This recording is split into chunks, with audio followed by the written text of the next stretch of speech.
Um, Greetings from this side for a happy and a very healthy time ahead. I share with you my gleanings as an educator and a perpetual learner. Uh, these are what have actually worked for me, truly and practically. Here I begin with a much cliched line, which is you can take a horse to a stream, but you cannot make it drink. Um, as expected, I am not using this term for the students, but I am using this term for the teachers. As teachers, we soak up so much of knowledge that we forget to use it practically on our own selves. And what I will be sharing today are just thumb rules which can be applied before starting the structured formal syllabus for a class which is having diverse talent, diverse, which is not cohesive, so to say. So, these thumb rules are very basic, but these are the basic requirements to deal with gifted slow learners as well as average students in a given class. So the first thumb rule which I would like to emphasize is about what a teacher's behavior should be when she enters a non-cohesive or a class with diversity. So the only catch here is that she should fall back on her parental instincts. As a parent in a family knows about all the offsprings, their basic temperament, their nature, their likes, their dislikes, their temper, and even, so to say, their temper tantrums. And a parent deals with these offsprings with love, sympathy, giving in sometimes, taking control on other times, demanding sometimes, being strict in other times, and in short, giving them a secure and loving environment. So, a teacher too should do that, and this would enlist that all in her class get the we feeling of a family. Another point is about the clarity of class roles and class rules. Uh, the better the clarity, the lesser would be the confusion and lesser would be the discipline problems in the class. Uh, of Problems of non-compliance, uh, uh, problems of unattentiveness, so so on and so forth. So clarity about rules and roles in a classroom is can be decided beforehand about the whole session, about a week, for about the month, or for the roles the students have to play or the rules the students have to obey throughout the year. So, when to ask questions, how to frame questions, when can one leave the class, when can one ask the teacher about any favors, what is the mode of submitting the assignment, how to go about writing the assignment. All these nitty gritties that are related to the academic and non academic behavior, so to say, in the class have to be decided and made very clear to the students beforehand.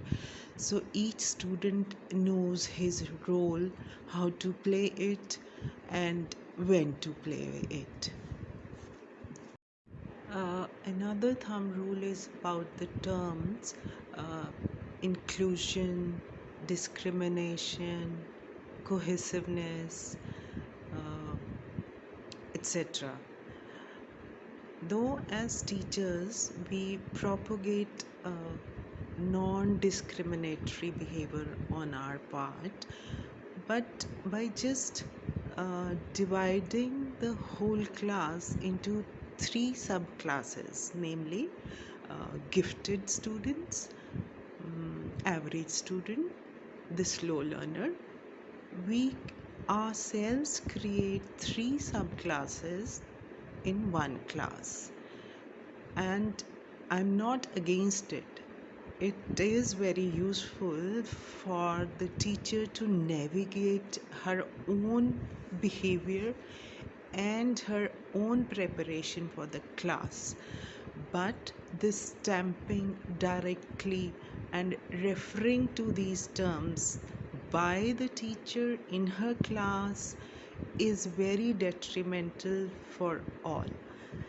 And another thing which I have found is that an average teacher caters only to the average student in the class. The other two sub classes formed by her, that is, namely, the gifted and the slow learner, are totally ignored by her in her usual classroom teaching. When she lectures in the class, she is lecturing to the and for the average student. Who are ignored? The gifted and the slow learner. The reason behind is, as studies have told us, that the average teacher is scared of a gifted child. She is scared that this child might ask her a question which she might not be able to answer or satisfy this student properly. And she looks down upon the slow learner, and somewhere in her mind there is a feeling that you be grateful that I am letting you sit through my lecture. So these three categories formed by the teacher have to be catered, and this she has to make a mental note about. A tip here would be, as I have earlier suggested, a tip of parenting behavior for your children, coercing them, cajoling them at times. Same way, a tip here would be that begin by thinking of assignments which cater to the three so-called subsections of your class. An assignment which is about the portion covered by the teacher and which caters to the average needs, and for the gifted child something more exploratory, something more stimulating, something more experimental. And for the slow learner, she has to think up of an assignment which is more structured, more repetitive, more explanatory, and then there should be a time to exchange these ideas within the class. And I again, at the cost of repeating myself, that the these three subsections are for the very personal knowledge of the teacher. She should not be vocal about these stamps or labels in her class, because we have seen whatever the teacher does, so does the class. If she calls somebody a slow learner, the students will follow suit and they will start calling their classmate as a slow learner or a daft or whatever the term the teacher uses. So this was one. So another important point which I would like to emphasize is about the classroom interaction. Uh, Generally, we as teachers, in our zeal to finish the syllabus, to explain better in the limited time, we rarely pause our own selves and keep on talking in the class. This habit or this way of teaching does not let the students develop thinking skills, questioning skills, the confidence to get up and ask a question, seek an explanation. They they are occupied in the class when the teacher is lecturing, so to say, but they are not engaged. We are to engage them. And how can we do that? Okay, all right, we have to explain certain things at length. So do that, but fix a time in a day.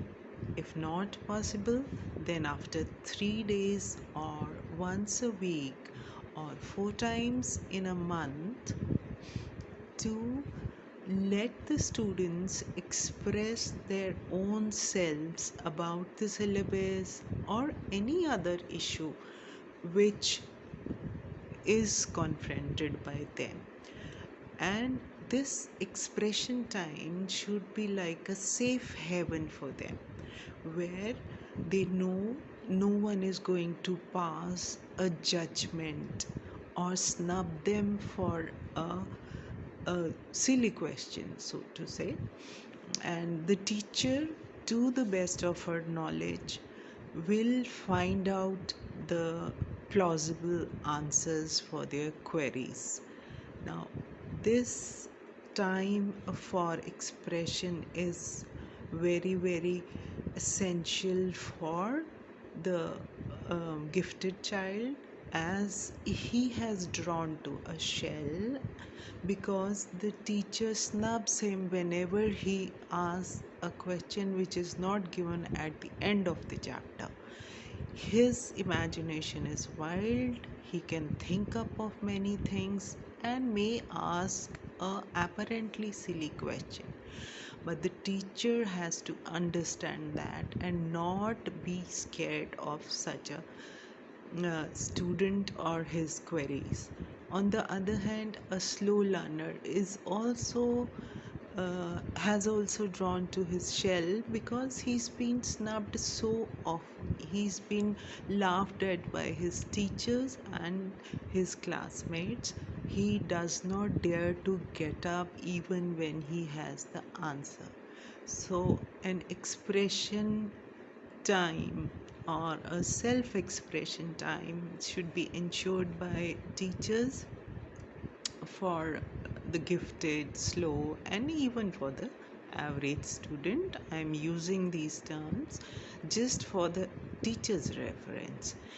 And uh, here I've seen the art and the craft and the any art form is really helpful in my experience of working with 1984 Reut victim children.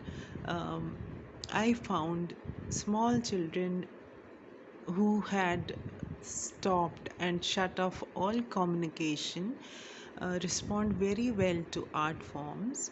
Teenagers were a bit uh, not all that forthcoming, but later by and by, if you develop their if you develop if you invite their confidence, if you give them reasons to feel secure in your presence, they do come out of their shells. And this is very important, that we have a fully engaged and a participative class, rather than students just sitting and trying to comprehend what the teacher is saying right from the time the bell rang till it is time for her class to be over. So these were just a few of my humble submissions. There are no Teaching is not an end game. There are no fixed rules. There is a plethora of thumb rules. There is a plethora of um, theories and experiments. So the only thing that a teacher can do is constantly evolve individually and with the help of her students as a group, students individually, and ensure the growth of all the students in her class. Thank you. Thank you for your patient listening.